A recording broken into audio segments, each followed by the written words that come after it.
Okay, today we're learning about variation and meiosis. Hopefully by the end of this video, you'll be able to tell how meiosis creates variation and the importance of variation. All right, so let's start. We have this imaginary gene, okay? AABBDD, and it's an athletic gene. Now we know in real life that athleticism is made up of multiple different genes, all these different factors put together. But for this exercise, we're going to say that just having this one gene makes you athletic or not athletic. All right.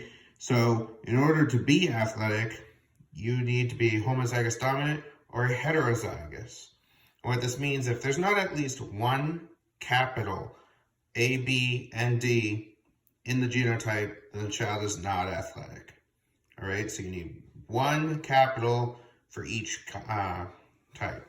All right, so let's say we got Jack here, all right, and he's heterozygous completely. He is capital A, lowercase a, capital B, lowercase b, capital D, lowercase d, all right, and through meiosis, he generates these sperm, different combinations of these genes, all right. That one's all capitals, that one's capital A with lowercase b and d, so on and so forth, okay.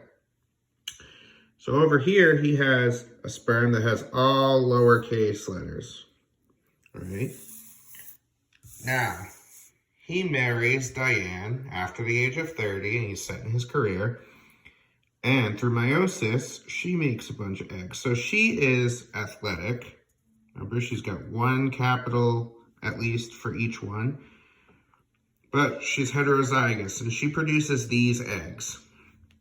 All right, different combinations. We learned this through assortment and segregation. All right, so they get together. Again, they're over the age of 30. They're married. And they have Toby, okay?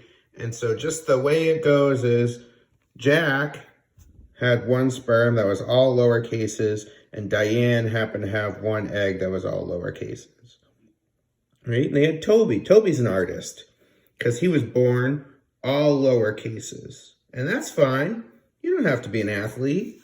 But this is kind of demonstrating to us that just because you yourself are athletic and your wife are athletic doesn't mean you will have athletic children. You see this often. You'll see two parents that were all-star athletes and they have a kid that isn't quite as athletic, or vice versa. I've seen plenty of people who have parents that are not the most athletic specimens, and they have a child that is a top competitor. Well, that's because it goes through all these different combinations of alleles that can happen, okay? So Toby's not an athlete, he's an artist, and that's great. It's great for him. But since he has all lower cases, there's not as much variation. All his sperms, all his chromosomes and stuff line up, and there's not a lot of variation. And that's Toby. Now, Toby lives in a town where there's a bunch of people, and they're all lower cases. Not one of them's athletic. All right, and that's great, you know. You don't have to be an athlete. That's all up to you. But in this town, there's no athletes. All right? Well, in that case, what's the local sports teams going to be like? What's the football team and the wrestling team going to be like? See, if there's no variation, okay, they're all producing sperm and eggs like this, then they're just going to keep generating children that are not athletes, okay? You have no variation right now, and that's a bad thing, okay? As we go on and we learn more about genetics and natural selection, you'll find out why variation can be bad or lethal even, right? So, but in this case, we just have a town that has no athletes in it, and that stinks. That's sad. I love sports, okay?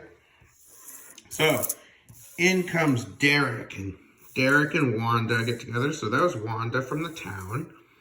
And Derek moves into town. He is an athlete. He's got these strong alleles, all capitals, which is good because she's all lower cases. Opposites attract. So they're over the age of 30. set in their careers, they get married and they have children. Well, we have these different mix-ups of their alleles due to meiosis.